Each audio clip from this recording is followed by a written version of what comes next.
Now I want to introduce our speaker. That's Jess Morton, who is a phenomenal naturalist. He knows every critter you encounter when you're out in the fields. And he takes beautiful bird pictures, which are going to be featured along with some other photographers on the new website, and even on the current website. And he also puts beautiful pictures of insects and other small things, invertebrates. And as marine biologist, as a marine biologist, I had fallen in love with marine invertebrates, so this is right in my niche. Little tiny critters. So Jess, we will introduce you. Okay. Yay. So this is Jess Morton, an amazing guy who has, it says it's being recorded. Oh, I know, but then they're going to switch the button when you're ready to start your show. Okay, well. Are you ready? I'm ready to start. Okay. Drum roll. All right. Right. We have a program tonight called The Color of Small. And it seems like a rather odd title, but it is something for the curious, and I find myself curious about the ideas of both color and small. And it seems I'm not alone in this. It's a photograph of a cardinal. I think everybody recognizes that one. But he's looking at us and saying, well, if you think I'm small, what do you think I think about you? These enormous beasts out here wandering around with various machinery looking at me. And boy, are they drab. I've got lots of nice colors. In fact, a cardinal has a lot more color vision than any of us do because they have 4 different color senses rather than just the 3 that we do. And they see us, poor mammals, as color deficient. We have just these various kinds of melanins that do sorts of shades of things of various browns and pinks and not very exciting colorations. But what we're going to look at tonight are some things that you may think of as small. Well, for instance, we know what we think of as large are elephants and whales and things like that. And for us, we have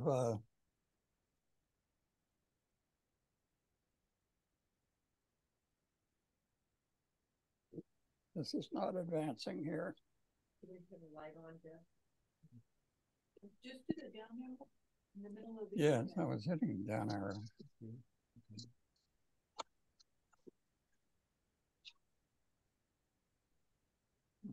It was working earlier. Maybe right arrow?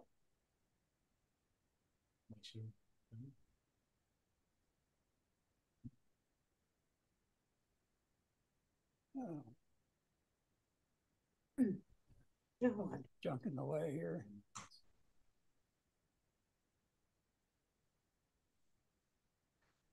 Share screen.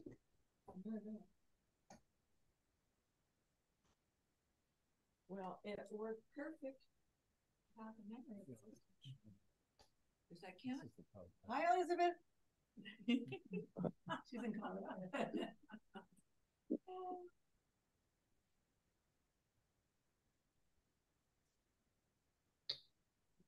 That always makes me feel better. This isn't. Go to from current slide. Okay. Well, that should, all right. So somehow we seem to have gotten a little bit delayed there, but the cat really doesn't care much about that. The cat we think of as a small animal. And it looks at us and also sees us as a fairly large animal, but really isn't very concerned as long as we keep its food bowl filled. No, it's a cat. The one is a small animal. Well, Yeah. generally we think about He's birds. discussing small We also animals. think about dogs as being small. And this happens to be a red fox, but it's about the size of a normal pet dog. And this one sees something of interest. It's small, and perhaps it'll be able to show us Veggie burger. foxes. Yeah. And digging around in the dust and the straw in Sunken City. Does everybody know where Sunken City is? It's actually across the street from where I live. It's one of the old landslides in Los Angeles. And this one's almost 100 years old. In fact, it was in January of 1929 and presaged the great stock market crash. Well, anyway, the fox is rooting around in here. I don't think it's rooting for stocks. It's looking for something small. Oh, well, we don't get to see that because it was delicious. But this fox, this is the male fox, and it was trying to provide for 10 other foxes. There were 2 vixens that had fathered 4 young on each. So he had 10 young and adults to feed. So that fox was pretty busy. So it's understandable he took care of that small thing. So let's take a look at something small. Small? That hummingbird says to me, "You think I'm small? When's the last time did you chase off a red-tailed hawk?" But I'd never seen a hummingbird with a neck extension like that. I was taking the photograph. This was at Bixby Slough in the Bixby Marsh. And it was when that first opened about, I think, 13 years ago after re-engineering and creating a very nice habitat that was mitigation for other habitat loss. And this was open to the public, and this was probably the first day. And that hummingbird was sitting there, and I was taking its photograph, and it was looking at me. That's why you see that nice red flash on the face. And it was saying, "Where are you hiding that hummingbird? Because I know you have one." And in fact, it was just the clicks that my camera was making that imitate the sound, the ticking sound of a hummingbird feeding. And this hummingbird was having none of that. Well, here's our local specialty in the Allen's hummingbird. It also has an iridescent. These throat feathers are actually black, both in the Anna's and in the Allen's hummingbird. But it's the structure within those feathers that presents the iridescent feather coloration. And this hummingbird, there are 2 subspecies. Ours is the resident subspecies of the Channel Islands. In fact, it used to be only on Catalina Island.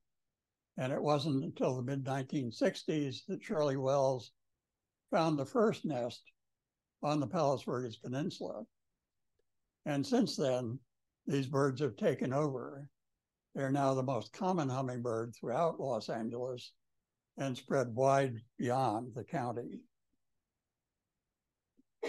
So lots of things are iridescent. This is a wood duck, and they are spectacular birds. And they have all kinds of coloration on them. This one was at Averill Park in San Pedro. But it's not just the birds that are iridescent. There are many, many insects that do that as well. This is the common fig beetle that I think everybody recognizes. These things fly around. The front wings on the beetles are very solid, and they're not effective for flying. So a few of the beetles are adapted where the hind wing will slide out underneath those elytra and can be used for flying. Others, they have to flip those elytra up out of the way for the flight wings to be used. It makes them very erratic flyers. They're not particularly good at it, but they're heavy enough. And some, like the rhinoceros beetles, or there's some very large beetles in the tropics that if they run into you, you really notice it. They'll launch from a tree and try to go somewhere else, not very well directed, and they run into your head, which you will notice. But it's not just the beetles. It's a whole lot of things that get the iridescence. This is one of our ibis that generally appear to be pretty dull coloration, but when they pick up the sunlight, they can reflect almost any color. And this one was close to sunset, and you have a little bit of all sorts of color in the wings and the feathered sides. There are a lot of wasps that are iridescent as well, especially in the cuckoo wasps, that are species that are they're parasitic on other species of bees. Not all bees feed on pollen and make honey. In fact, most of them do something somewhat different than that.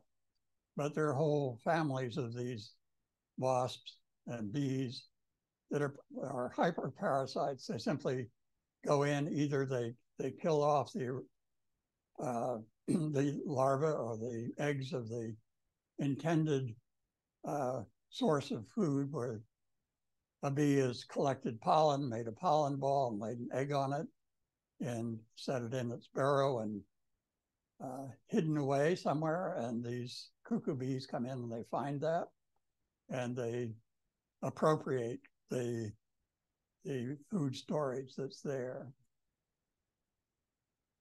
This is a fly that you've probably seen, but they're very small, perhaps 1/4 inch long at most. Some are much smaller than that, but show a lot of iridescence on their wings. You almost always see them on leaves. They're called long-legged flies, and they're actually predators on even smaller insects. And depending on the angle in which you see them, you can get quite different colorations. I'm not sure. Yeah, okay.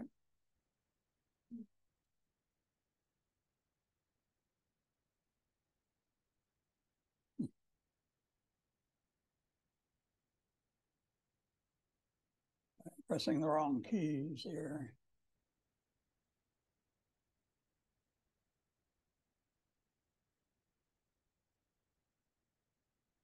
Yeah, better. Okay, here we go. So from one set of colorations, largely green and a bit of red on it, we get reds and blues and some yellows and greens, all sorts of things showing up in these long-legged flies. So take a look at them next time you're in your garden, because you'll have them. They're there. Hey, Jess? Yes. Those be what is also called a flower bee? These are not the flower flies. We will get to some of those. These are predators. The flower flies larvae are predatory, but the flower flies themselves, or the hover flies, are either nectar or pollen eaters. So depending on the light, you can either have that ibis with all sorts of colors or very dull, or it can be virtually red.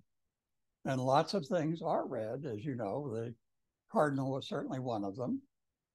But we have birds like the summer tanager. This one was photographed in Panama, actually.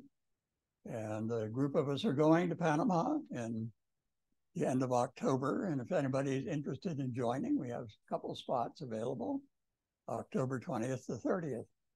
It'll be a very interesting trip to Western Panama. Dragonflies, there are quite a number of them. There's some that are red, and then there are some that are really red, like the neon skimmer. It's a red that's designed to knock your eye out, I think. And then there are the somewhat duller reds, but these are the harvester ants that we'll find out in the marsh here. Anytime you take a walk along the paths, there are holes in the ground, and around the holes, there's a lot of clean dirt. And that's because the harvester ants keep everything clean.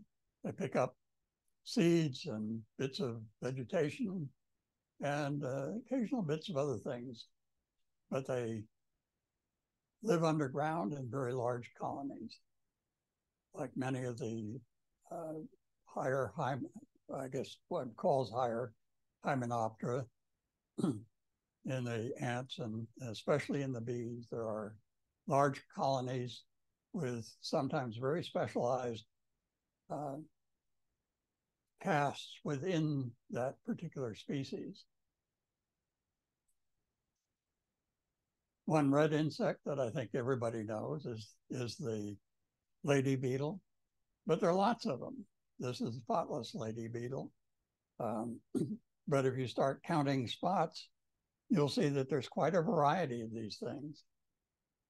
Some of them have bits of bars on them, and others have just the round dots with orange or sometimes red elytra. These are beetles rather than ladybugs. They are beetles, and they have those hard forewings. And this is the 7-spotted lady beetle, and it's actually an invasive species here. It's an eastern species that has shown up in the last few decades here, and is probably the most common of the lady beetles that we have. This is the Asian lady beetle with lots and lots of spots on it. It's very variable. Though they are common here. This one, I think, was photographed in New York, where that is the only lady beetle that I saw on a recent trip to New York, and I was there for several days doing a lot of photography and a lot of different kinds of habitat. This was along the Erie Canal, actually very close. The canal is just over a few feet from where this photograph was taken. And the Erie is a fascinating subject in itself and could make a very nice long talk that involves a lot of history going from George Washington to Teddy Roosevelt even, and was an essential part of the development of the early United States in the first 50 years. Here's another view, quite different. What did the Erie Canal connected something to? It connected Lake Erie with the Hudson River, okay, and essentially New York City. Okay. And it turned New York City into the hub of the United States and one of the world centers. Thank you. And here's a pair of beetles mating.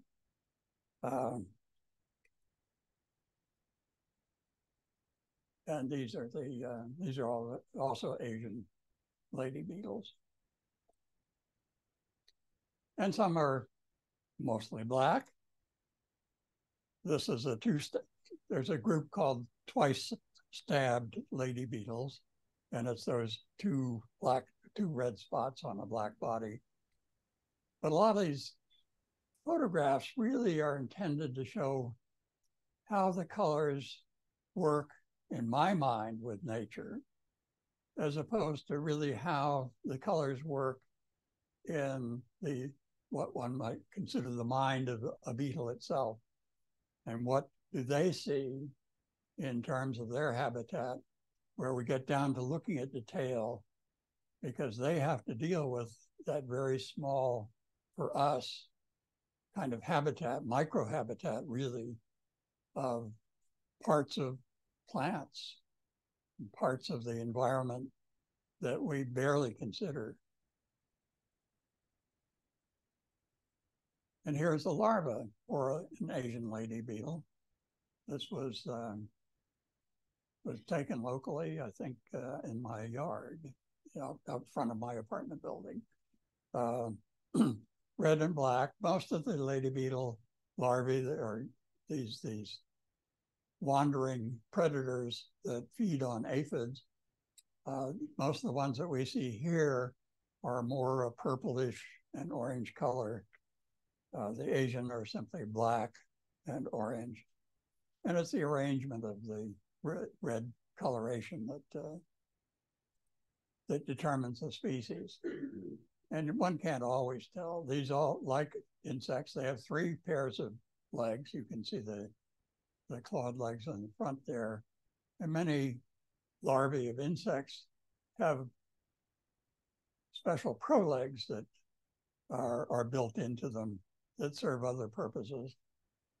But here is a case of another red and black insect. This is a ruby, an American ruby spot. This was photographed about 20 years ago up along the Eel River. But it's a fairly common damselfly. They are not very big, they're 1.5 inches or so in length. But when you get down to looking at these small things, blow them up to a size that makes them compatible with our kind of vision, you can see that they're extremely intricate in their design. And these are predators. You can see from the spined front legs that those spines are used to form a basket of 6 legs for capturing prey in the air.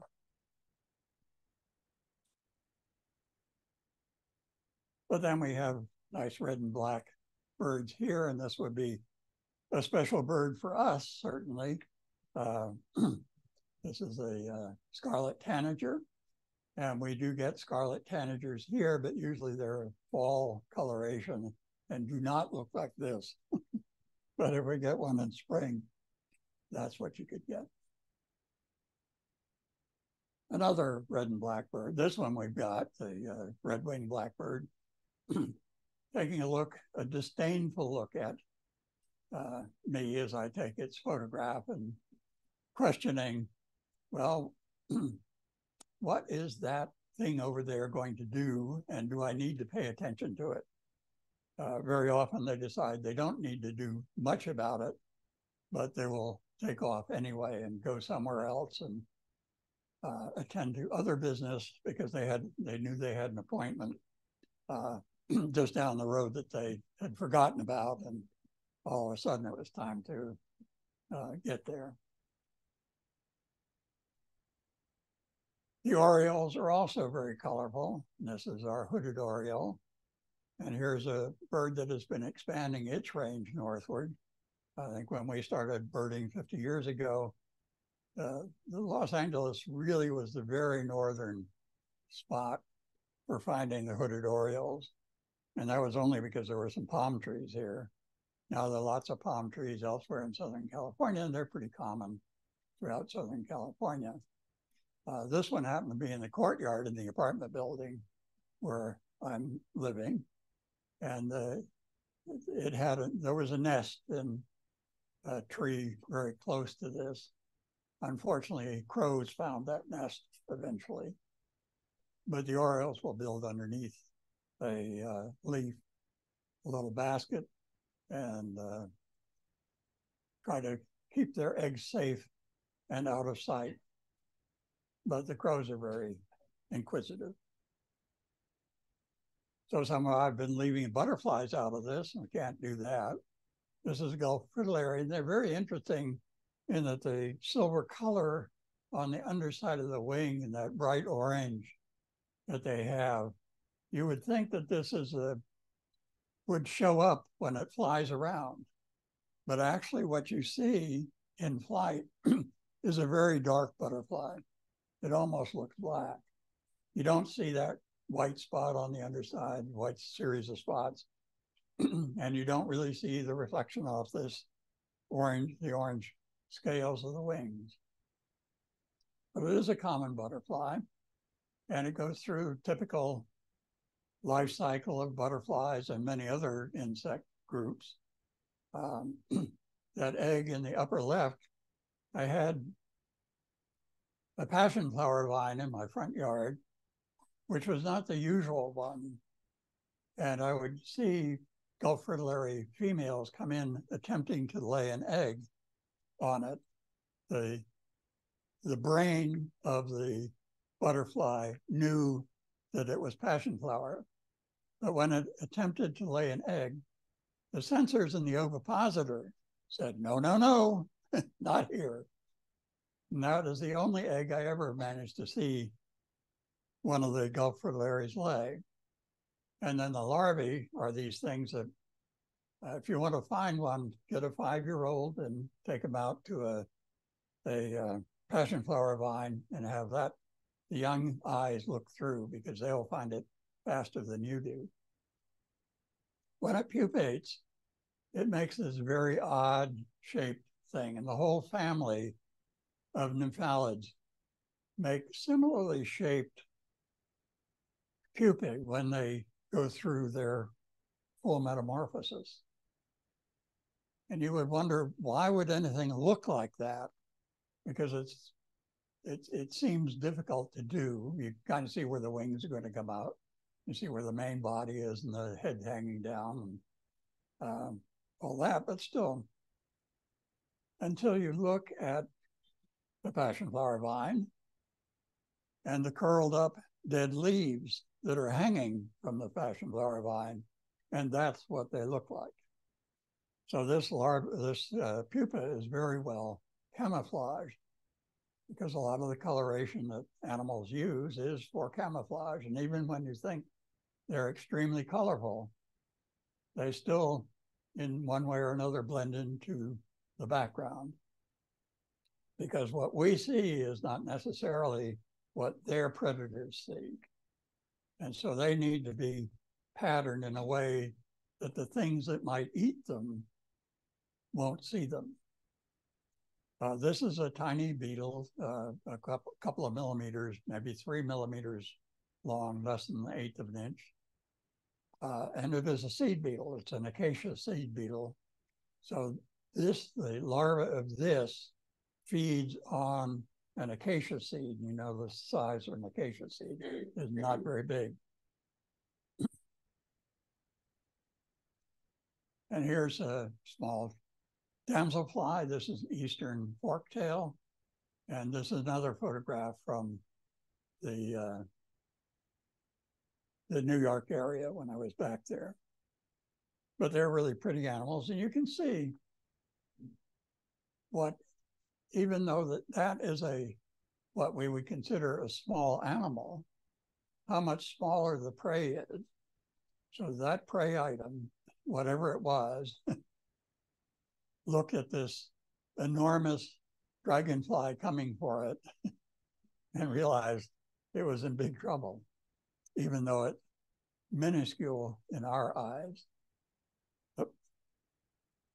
Another yellow bird for us. I got to show some birds. And this is a yellow warbler, one of our common ones. And when we started birding here 50 years ago, yellow warblers really did not nest around here, but there's just enough wetland area revegetation that we are getting some yellow warblers nesting locally. And the dragonflies that are yellow and orange also. This is a wandering glider, another dragonfly that sometimes these dragonflies will hover long enough to get a photograph of them in flight, but you got to be lucky to get them. And here's one of your flower flies, one of the little hover flies. These are syrphids. This one is quite small, maybe 4 millimeters long. This one may have been smaller than that. There is some size range in this particular species. It's a very common one. But I happen to be standing with the sun directly behind me when I took this photograph. And it just had this explosive coloration that came through in the photograph. And that really is what it looked like when I was looking at it. It was just an eye, knocking the eye out type of iridescence and that yellow coloration against the dark background. These are called calligrapher flies. There's a genus of them, and there are quite a few species. I think we'll see another one a little bit later. And this is a yellow insect, sort of. The insects are actually inside that. And this is a willow leaf. And I think you're probably all familiar with the common galls in willow leaves that leave kind of red lumps, the apple color of the gall. But sometimes the gall on the underside of the leaf will develop into this much larger structure, in this case, quite yellow. And inside that, there could be several larvae of small flies that are gall makers. They induce the plant. They actually get the leaf to make that structure around them. And then other insects will also come in, either as predators or simply inquilines. They'll come in and they will make use of the materials that the plants are generating.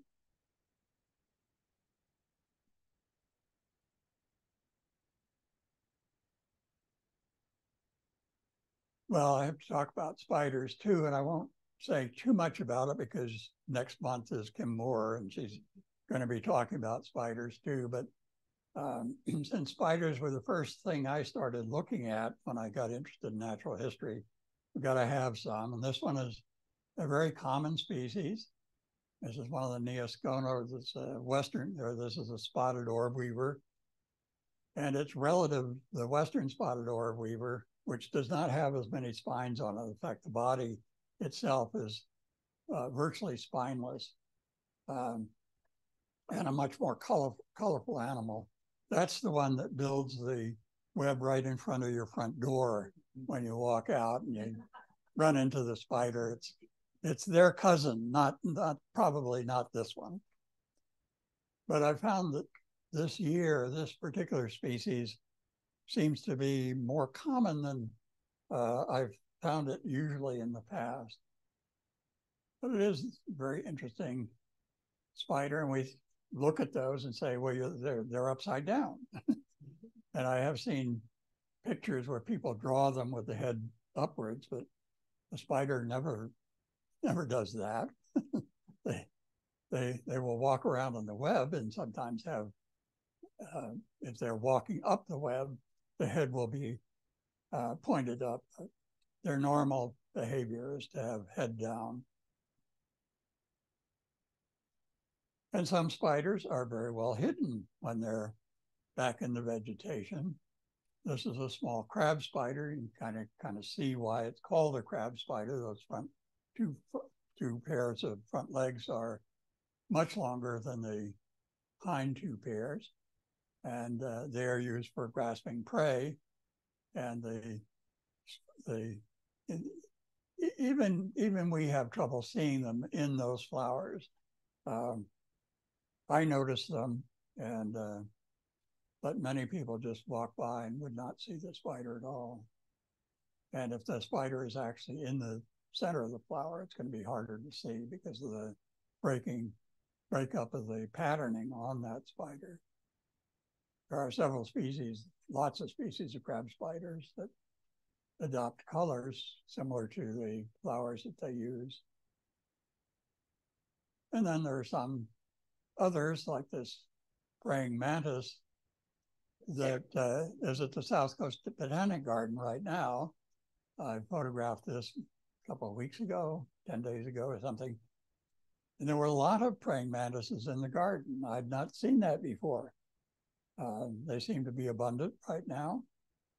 And I'm not sure what the generative pattern was, or whether it's simply I haven't been in the garden often enough in the last 3 or 4 years to actually see them. Yeah. Last year, they had a company giving away praying mantises. Okay, and, so, they had tons of okay. well, I didn't think it was a good idea. So, they do attack bird. okay. They do attack Yeah, well, they are, the comment was that locally last year, there were people giving away praying mantises, and that may be the source of all these praying mantises.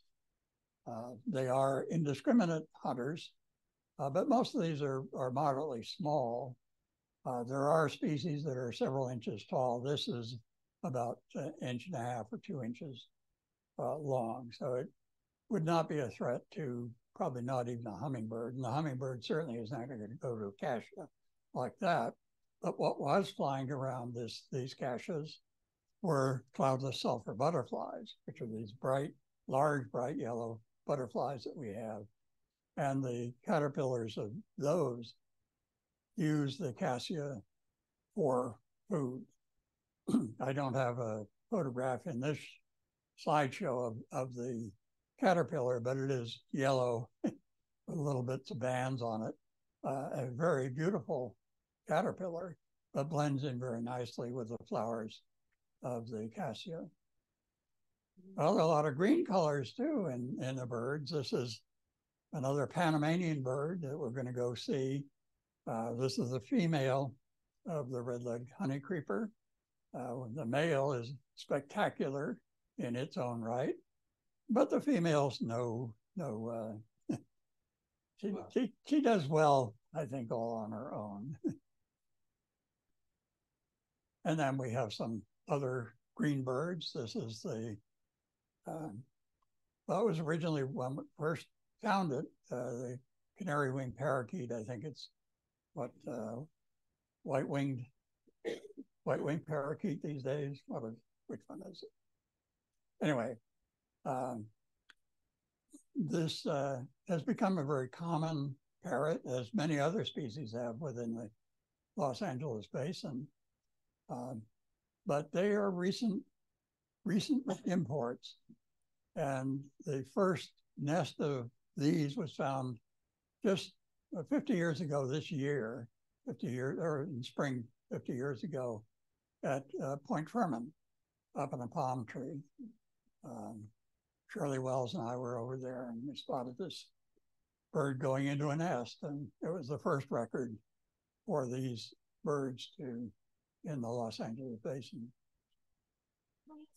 Where do we see the largest number in the Los Angeles area of that particular species? Oh, well, I think probably in the South Bay we'll have the most of the canary-winged parakeets, but there are other parrots that you would go to Playa del Rey for rose-ring parakeets, I think, and for some of the red-fronted parrot in the Pasadena area.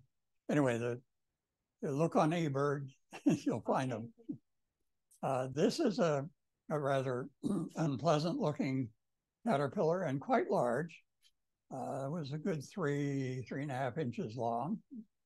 And those spines said, well, I don't think you want to pick me up.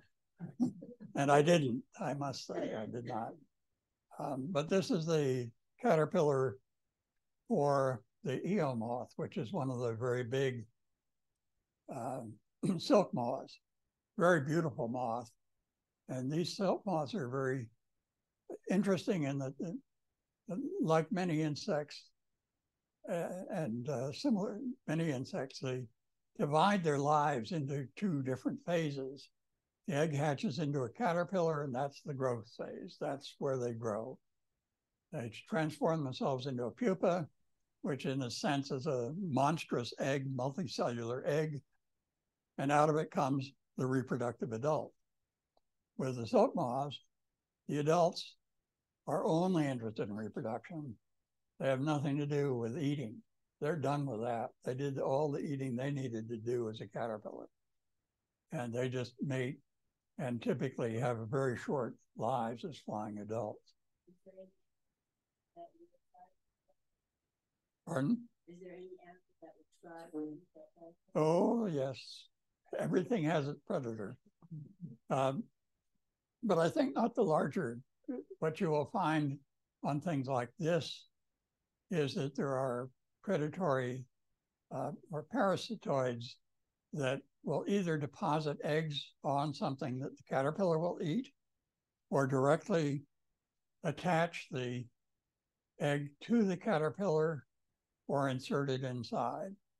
And they'll be designed in such a way that they can avoid being harmed by the spines. And some caterpillars with spines are quite harmless as far as picking them up. Well, here's an example of using your pattern, even though it's a moderately colorful leaf hopper. This is a leaf hopper, and these are very small. So 2 to 4 millimeters. 4 millimeters would be very, very big one. Most of these are around 3 millimeters long. But in these leaves, they just blend in. This is, I call it Ligurian leaf hopper. But I really enjoy the pattern on those. And many leaf hoppers are very, very colorful. And we'll see some examples of that. Well, here's some color. And this is a Pacific forktail, if you recognize that, at this size. That little damselfly is about an inch long. 25, 20, maybe a little more, 30 millimeters would be a large one. And as you can see, it's a predator. And that small fly that it has is what, 2, 3 millimeters, a couple of millimeters. Really tiny as far as we're concerned, but makes a very fine meal as far as something the size of a Pacific forktail is concerned. And we have larger dragonflies that are also blue. This is a blue dasher. Not the largest, but a much heftier animal than that Pacific forktail. Probably 1.5 inches long, maybe 1.75 inches. So substantially larger than the Pacific forktail, but still not really huge as far as dragonflies go. They will get larger dragonflies will be almost twice the size of this. And we have, well, mountain bluebirds, one of the exquisite blue birds. And blue is not a very common coloration in much of nature because there are very few pigments that actually do that. So most of the things that you see are blue are done by some sort of structure in the feathering or the outer integument of the animal itself, scales or whatever it is, something that creates a refractive system within it that reflects the blue coloration. But it's a beautiful bird nonetheless.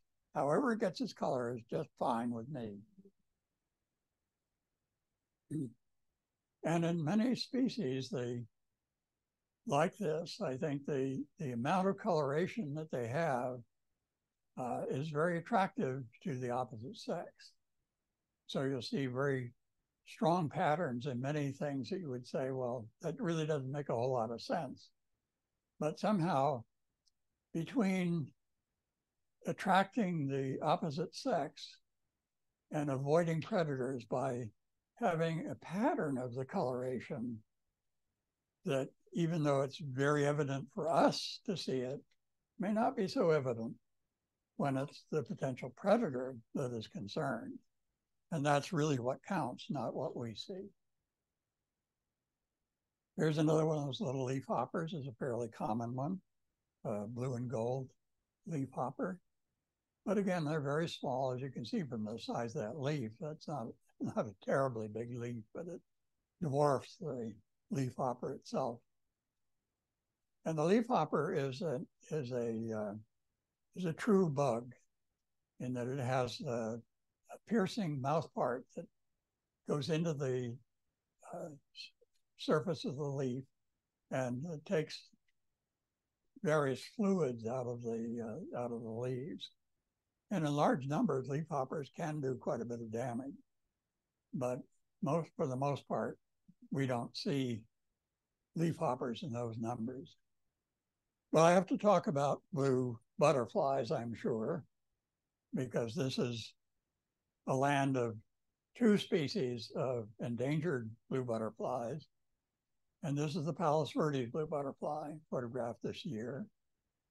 And it's a gorgeous animal with bright blue, but you have to get the right angle on it to get an idea of just how colorful they are.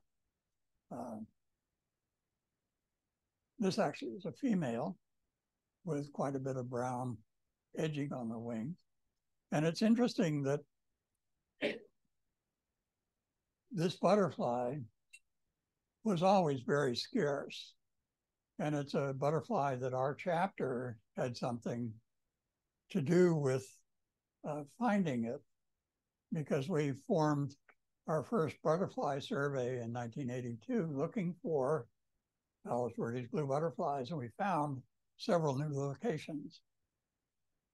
But the winter of 1982-83 was horrendous, with terrible weather, and lots of other things happened, including the plowing of the main habitat for a ball diamond at Hess Park.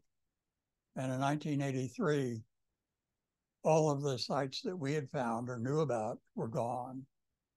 And I found a few butterflies in 1983, maybe 3, perhaps 6 in March. And after that, it was more than 10 years before the Palos Verdes blue was seen again. And not seen in Rancho Palos Verdes, where the original habitat was. And in Rancho PV, they fed only on a particular plant, the Astragalus leucopsis, a rattleweed. The San Pedro population was feeding on rattleweed, but also on deerweed, which is commonly used by another subspecies, common subspecies of this butterfly. This year, finally, in Rancho Palos Verdes, I saw a female lay her egg in that rattleweed. And I figured maybe finally we've got the butterfly back.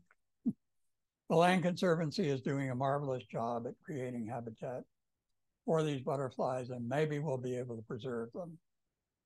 Much less difficult is the El Segundo blue. For whatever reason, we seem to be more successful at raising El Segundo blues than Palos Verdes blues. Almost the entire population of Palos Verdes blues lives in the laboratory, where they can raise thousands of them every year. But getting them reintroduced in the wild successfully, that's been very problematic. Yes. The El Segundo blue works.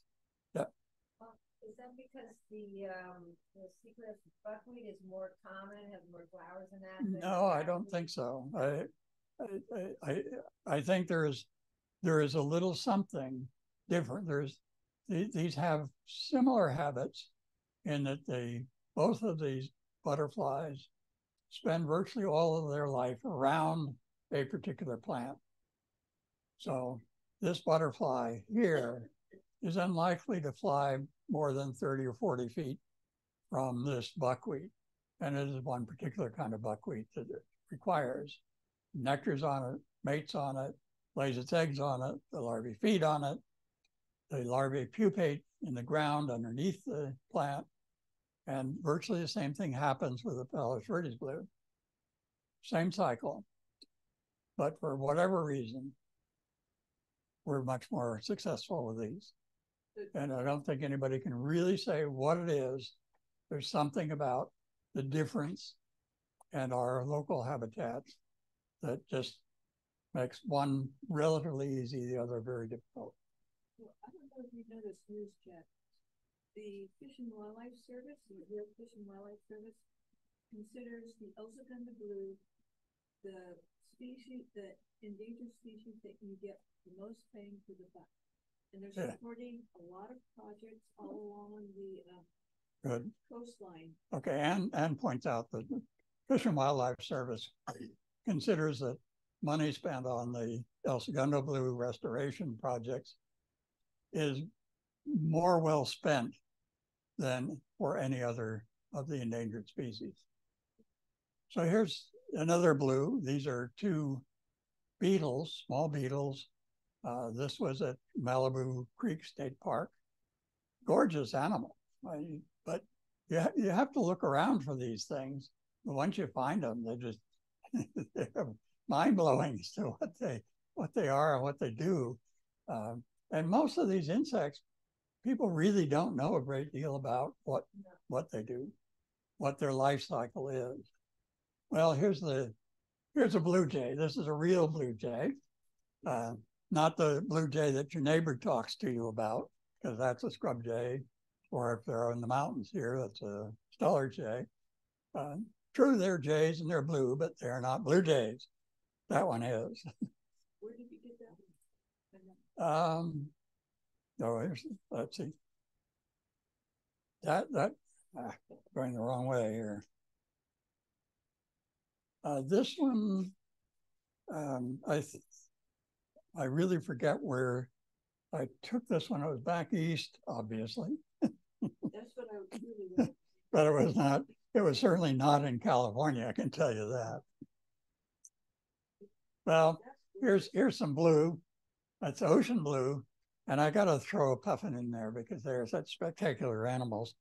This is a horned puffin. This was photographed in Alaska, not surprisingly, because that's where they are, and they don't get down here, certainly not the horned puffin. So we did have a tufted puffin on the Christmas count last year. And whether we get another one this year, I don't know. But that's the first tufted puffin we'd had on our Christmas counts. Beautiful animal, even if it's black and white. But that bill, that earns it a spot in the slideshow. Well, there are lots of white things. And I put this in because a lot of times it's the way they land within the habitat or our built environment, as it were, in this case. But still, I just found the image itself very striking. And when you start looking at these small moths, this is, I suppose, 3/4 of an inch across. So it's a moderate-sized moth, but they are very delicately marked. And surprising, it seems surprising to me anyway, that all of the members of that species are going to have those same spots in the same place. There are some of the insects that have some variation, but they tend to be very highly replicated in their designs. I suspect that's not for visual purposes. It's incidental, in this case, probably for protection by providing some mottling in the background that it normally inhabits, probably a light tree or something like that, where they come against, will spend the daytime against the bark of a tree and simply disappear from a potential predator, and then come out at night, and they probably find their mates by pheromones of one sort and another. Take that shot, Jess. That I took on the public stairway on 39th Street in San Pedro, partway down the stairs. Yeah. Back in the 1960s, when I took photographs, it was a public stairways in Los Angeles. I didn't take any of the San Pedro ones, but I took a lot of photographs of in Echo Park and Silver Lake, and that's another talk. But I threw this in. This is a black and white photo in its sense, a little bit of green in there. But that wasp, that's a tiny wasp. It's actually a fig wasp. And figs are pollinated by wasps that live inside the fruit. And the males have to go from, will leave their natal fig fruit and fly off and crawl inside another fruit to find a female to mate with.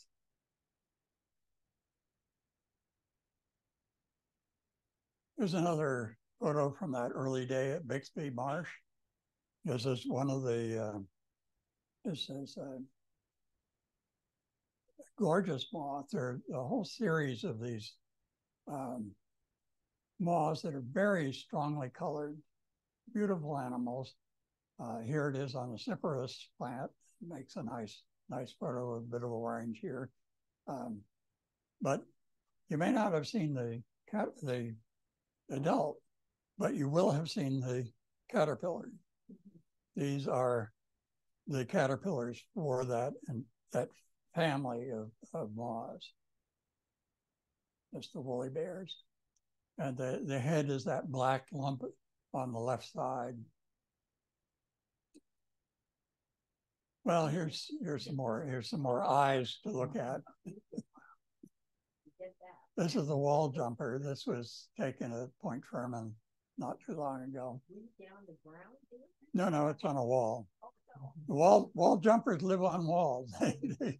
They originally, I'm sure they lived on vertical rock surfaces, but once we started building all these nice rock walls for them, they said, "Hey, we got a new place to live."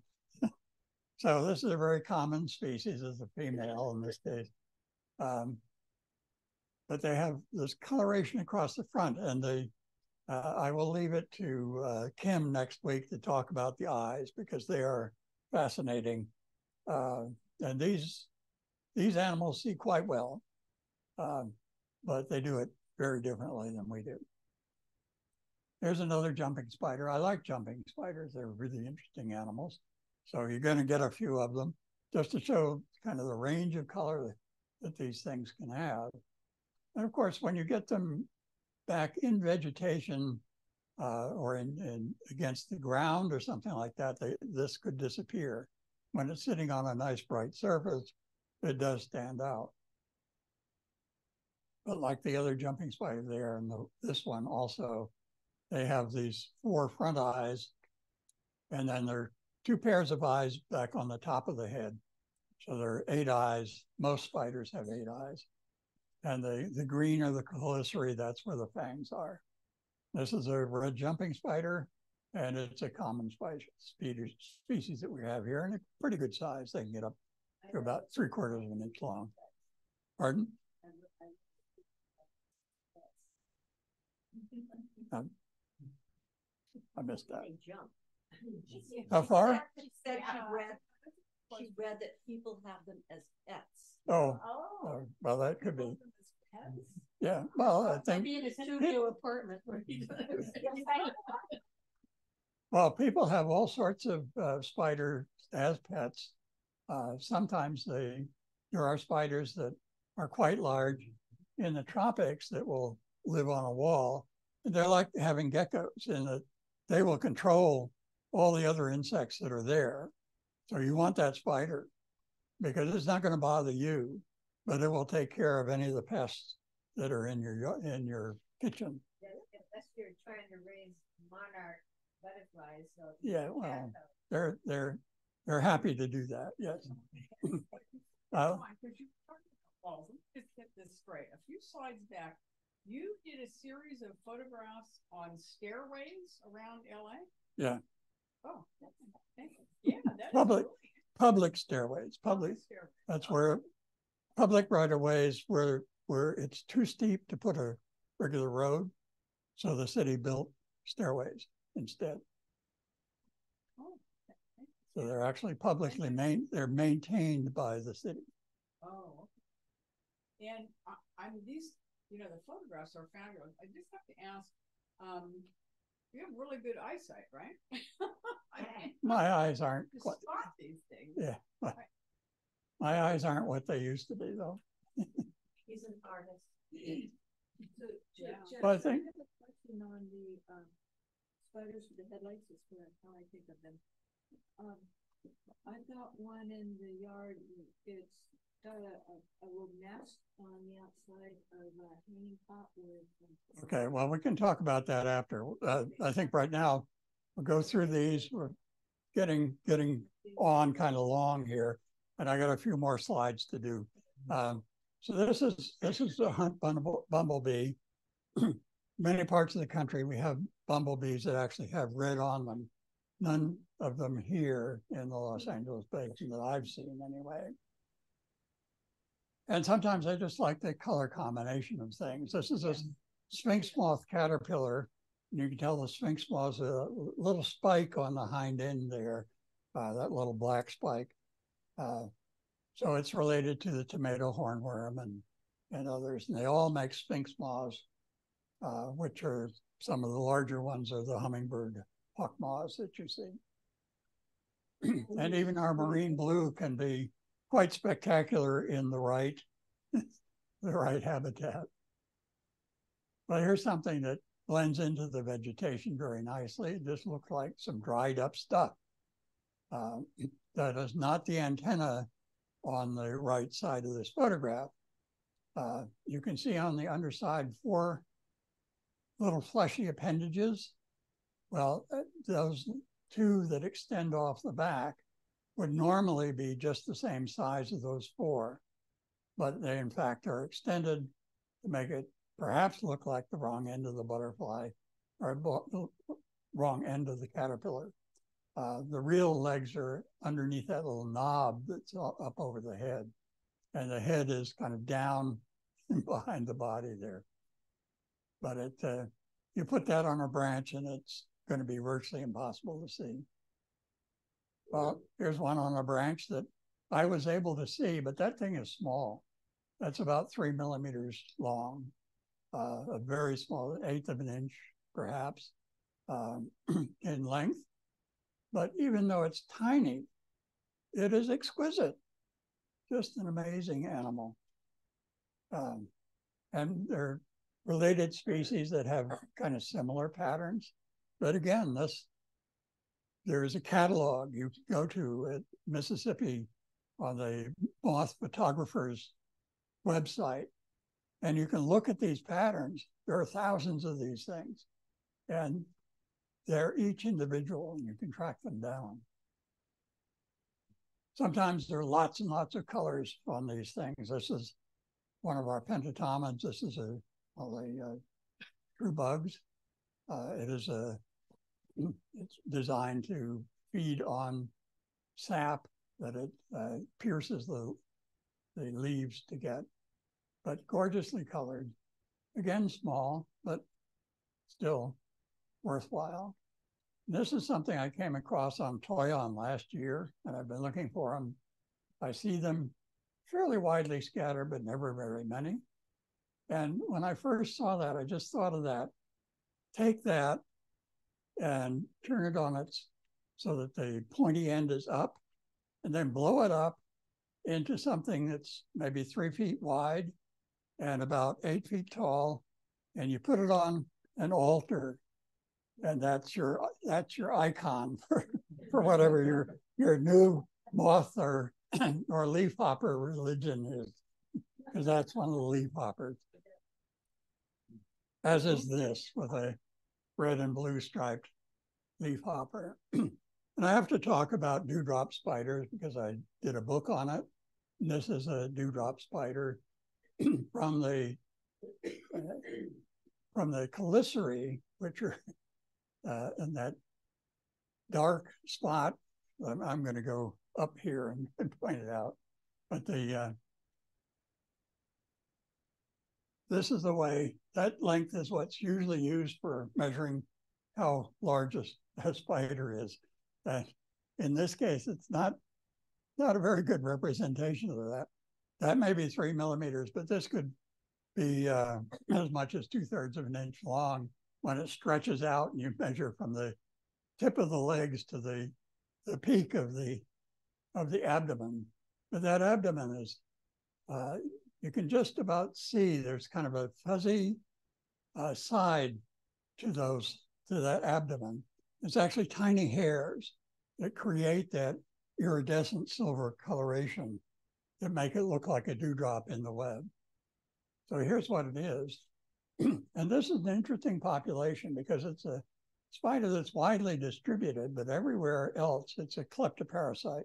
They're small, much smaller than the spiders that host the web that they're in. And they come into the web and they will take small things that are in the web or maybe steal food from the main spider. Our population is piratical. There are at least 5 spiders, 5 dewdrop spiders in that photograph, and they have captured that neoscona. That neoscona is being fed on by 2 dewdrop spiders, and they have killed it or paralyzed it, wrapped it in silk, and taken over the web. And when this female, there's a male in the upper left, and on the right, that's 2 spiders. They're mating.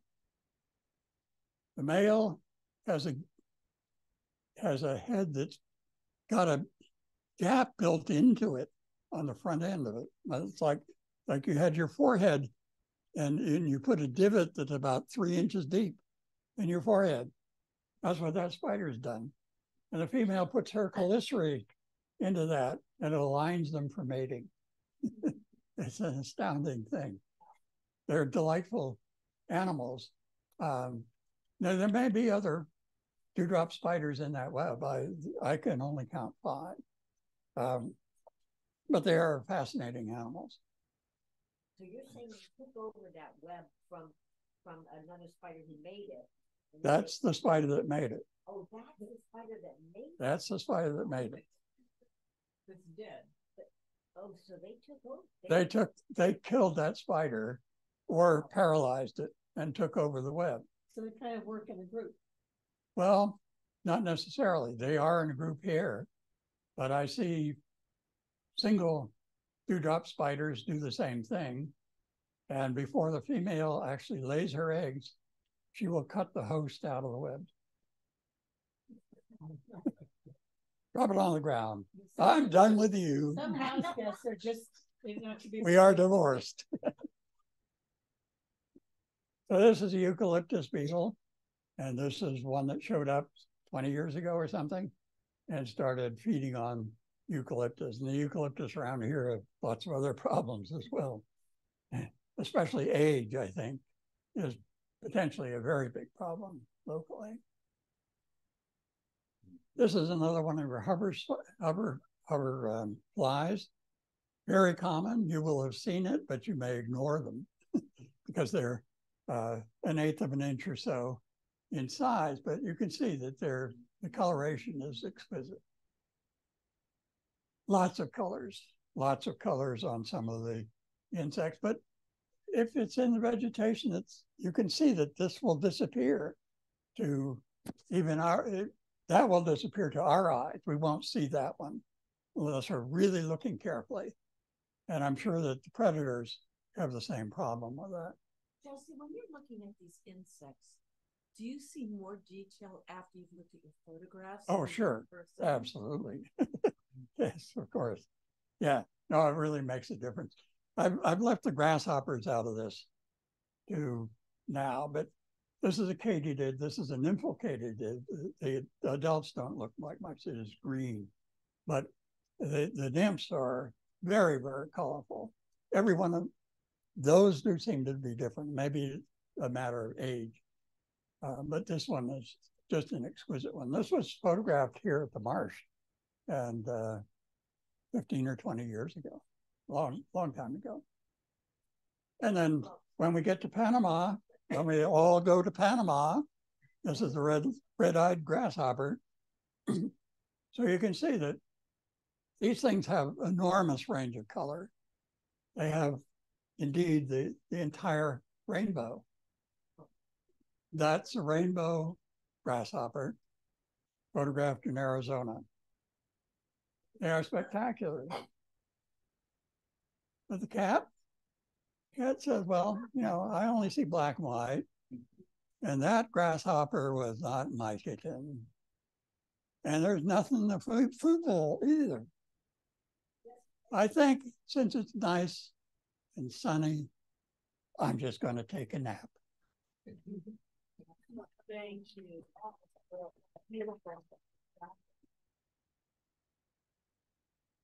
Okay, thank you. In my house, I don't see anything that looks like that.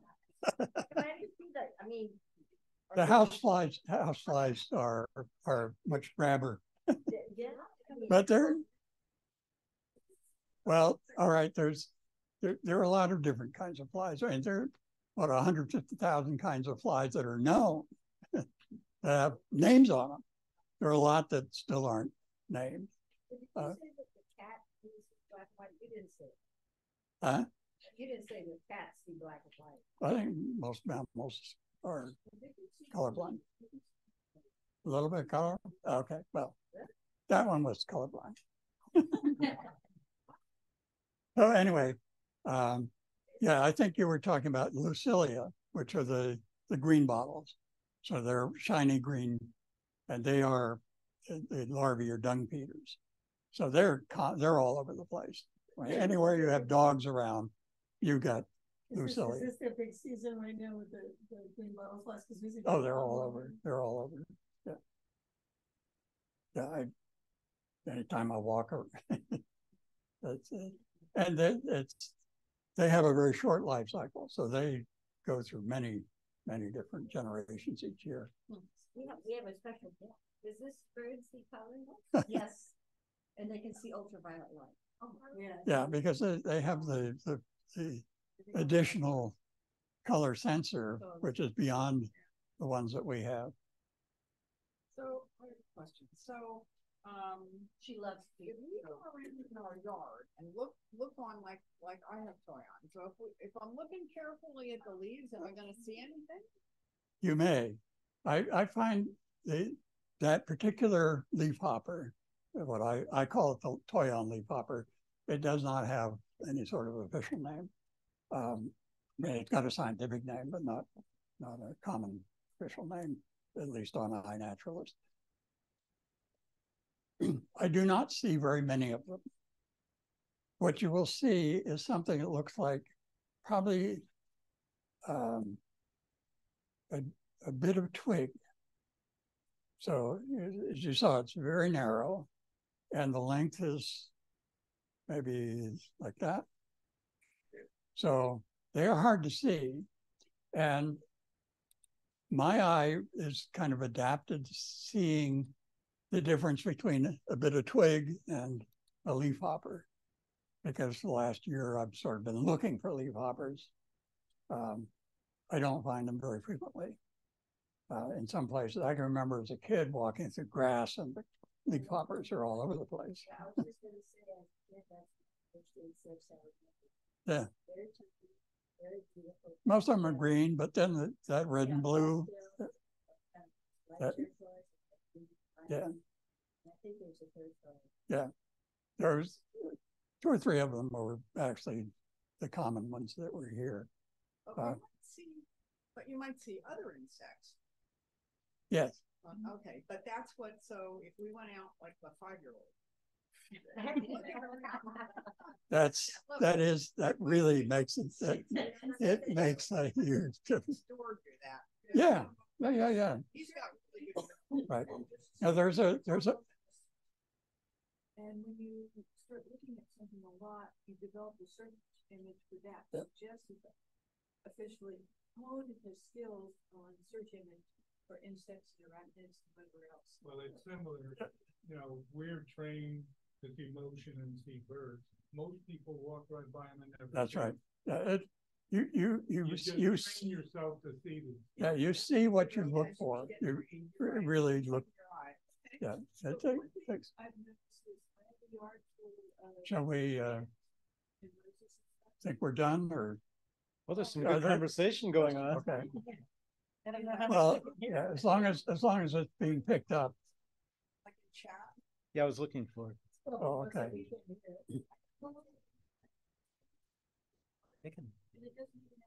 On the toyon, there is another much more common bug that's much larger. Larvae, or the nymphs are black and red, and then the adult is about so big. and is a brown speckled color. Paleostictica is the species. Yeah, yeah. And there's actually others that look pretty much like that. They're a little bit smaller. There's some smaller, and there's some that look much like that, but I call them crazy-eyed flies. They have stripes on the eyes, or they have spots. This is my in our yard. It has all green spots on it. Oh, that's nice. I take her. Oh, it's I never say eucalyptus. Oh, I've okay. never seen one before. Oh my Huh. God, this is the weirdest I think that's, bug I ever saw. yeah, well, that's not the same. That's not, I don't think the same species is here. Maybe a couple of eucalyptus beetles.